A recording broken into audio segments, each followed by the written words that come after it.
what was your relationship with the Conjuring universe before being part of it? Yeah, I'd say just definitely a fan. Like, I mean the fact, from the very beginning, the first Conjuring, that it's gone in so many different directions just really goes to show how incredible that first movie really was. And just like the mind of James Wan at work is always going to be incredible.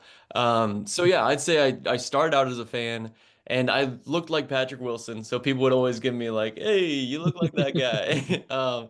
So it was always on my radar and I was always a big fan of his in particular. So yeah, I'd say that's my main connection with it.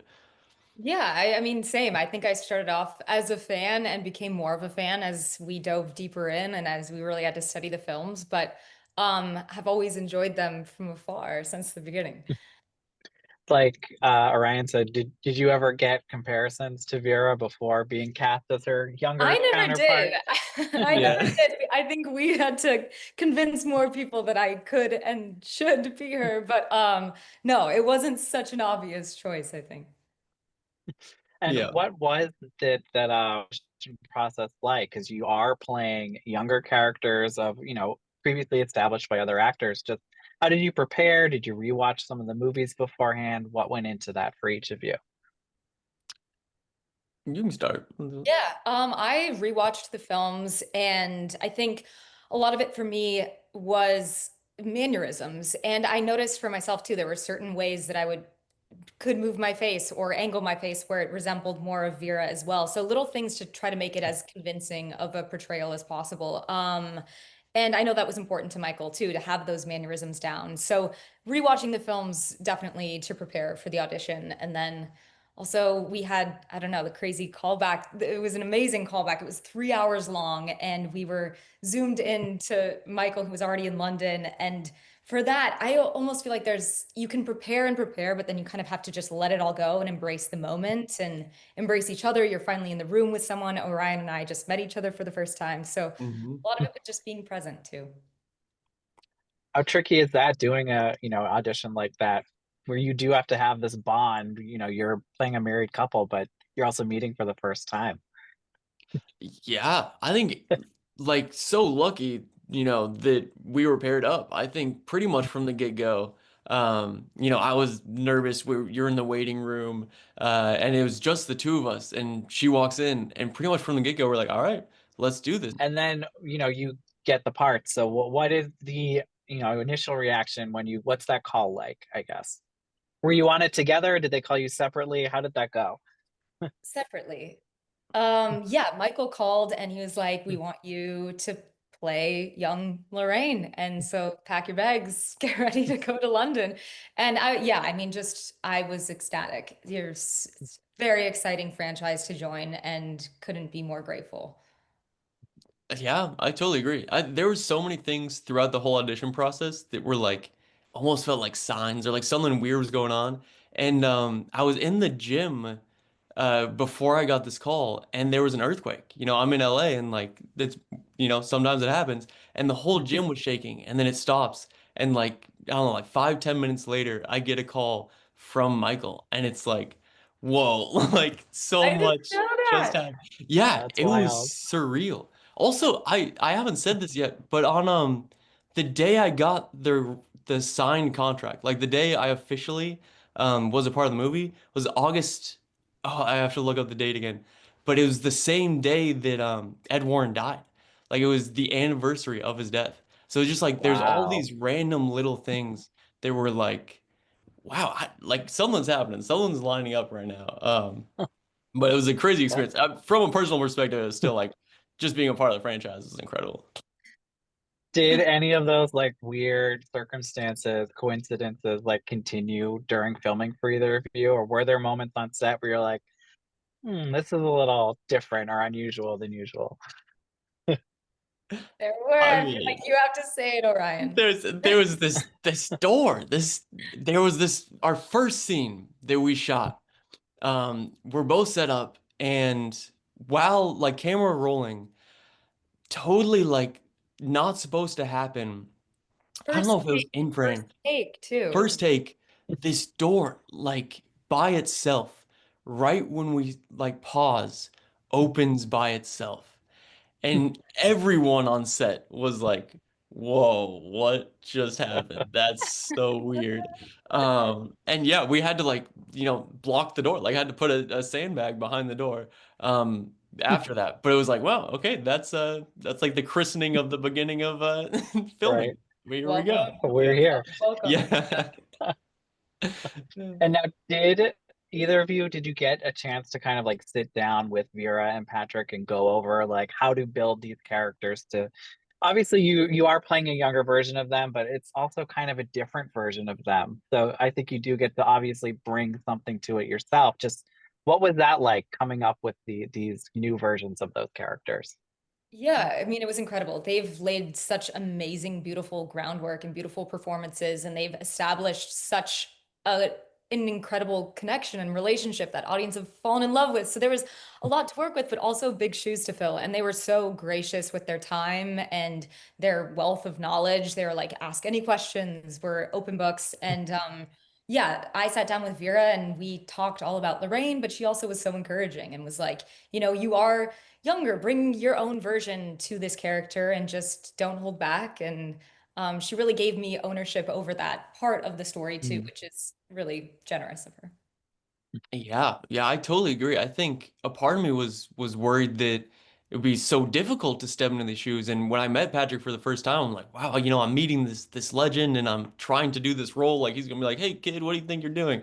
But he was so like welcoming and so just trusting in my abilities. And really at the end, he was like, um, just do your version of it and you got this. And it was really just the best thing to hear from, this incredible person. And did you two do anything together to kind of work on your bond, just for the two of you, Madison and Orion yourself? Yeah, well, I feel like we were naturally put into this situation where we were alone in London and we sort of just like only had each other to hang out with. And so I think we spent a ton of time together and we talked so much about our characters and their chemistry and their history and everything. But also just being in London with no other people, I think you just kind of naturally bond and you get coffee together. And Mhm. yeah, I think it built really organically. I totally agree. And like, especially because the town we were staying in was a little bit outside of London. So you had to take a train to get into like the main area. So the little town we were in, we had like the like four spots we'd always go to. There was like what was the like meat spot? Oh. There's a really good like shawarma place, I think, and then there's like a coffee shop. So even on the days that we didn't plan to sit down and talk, we'd like be out and about and be like, "Oh, hey, what's up?" And they are grabbing another latte. Nice. Um, yeah. And say, is it kind of weird being in this movie where you are kind of separate from the rest of it because you two are obviously based in flashbacks and the main thread of the movie is everyone else? Yeah, it's interesting, but I also think it sort of serves your own development of the story and like your own Mm, immersion. So it's interesting being separated from people and like you kind of cross paths occasionally. But it's nice because it's kind of insulated and you really get to live in your bubble of the film, you know? It was cool. I think mm, it served us in our performances. I agree. I think if anything, it kind of deepened our relationship with each other. That it was like we spent so much time working on our relationship and working on our scenes together that, yeah, I think it really served in a good way, kind of like what you said. Yeah. Mhm. Have you two seen the finished version of it yet? I know we're still a little bit away from it coming out, but have you seen it, seen how it all comes together and everything? So we've done like ADR and stuff, which is where you go back and like re-record some audio and things.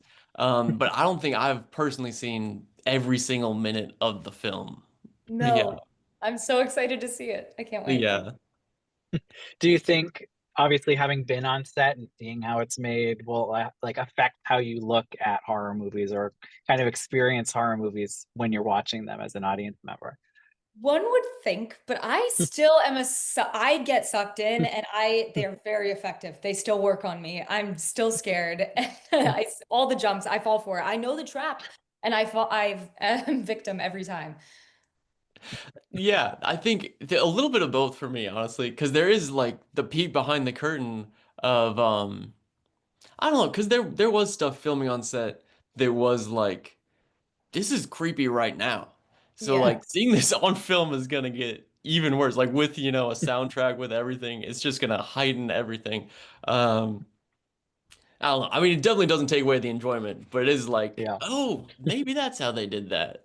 Well, You and know? I think for me too, it even just deepens my appreciation because it's so incredible and it's so hard to execute. You know, right. musicality and there's a choreography to horror that I think sometimes gets overlooked because there's a technical aspect that has to be executed so flawlessly in order for it to be effective. And I Totally. think I've gained even having gained more understanding, a deeper appreciation for all of that. Mhm. And now, obviously, this is being positioned as the final Conjuring film, at least with Vera and Patrick. If it does well, and I am assume it's going to, because they all have, would you be interested in, reprising these roles? Maybe if they go the prequel route again with another whole, branch of this universe that we're in. I Man, mean, would we be interested? Oof. I mean, obviously. you I know, mean, yeah, I think just being a part of this, even just in this movie, like that's enough for me to just be a part of this incredible thing and just like have even the smallest fingerprint on it is absolutely incredible. The spinoff, I mean, you know, I'm not gonna say no to, yeah, Of course. yeah. I completely agree. I think just being able to be in this universe in general has been so exciting and incredible. Hmm. And I'm curious just for you both, which franchise like spirit or creature maybe creeped you out the most beforehand? I know we have Annabelle, the Nun, the Thin Man, Bathsheba. There's all these very now iconic, monsters. Yeah. I mean, I feel like most recently, not beforehand, but most recently, Annabelle has been really freaking me out. She's been in the news a lot, and I'm like, okay, Annabelle, Right? yeah, she's been, Were you all like texting about that as all that yes, stuff was going on? Just yeah. And so, wreaking havoc across the United I States? know, I'm like, Yeah, especially like right now, like it's all like as we speak, you know, what's going on? Yeah, she knows the film's coming out. yeah. Yeah, who knows? Right. What do you guys think about Matt Rife having the house now? I wouldn't want it. That's all Wild. I gotta Yeah, say. yeah, that's what I'm You know, thinking. you It's do like, what you want with your money, but I'm steering clear. yeah, be careful, man. You know, we'll You know see. better. Yeah. And just lastly, we have spooky season about to start. Just what are your kind of go-to Halloween plans? What are you maybe thinking about doing this year? Now that you'll have a horror movie in theaters. Question. That is a great question. I haven't made any specific plans this year. Um, I mean, it would be funny if we dressed up as young Ed and Lorraine and went Yeah, to a Halloween party together. That would be really fun. maybe we need to do that, actually. Maybe, yeah, maybe we got to. And buy your Annabelle popcorn bucket. Yeah, Yeah, exactly. right. That'll I be don't know. handy. Also, still dangerous. I don't know.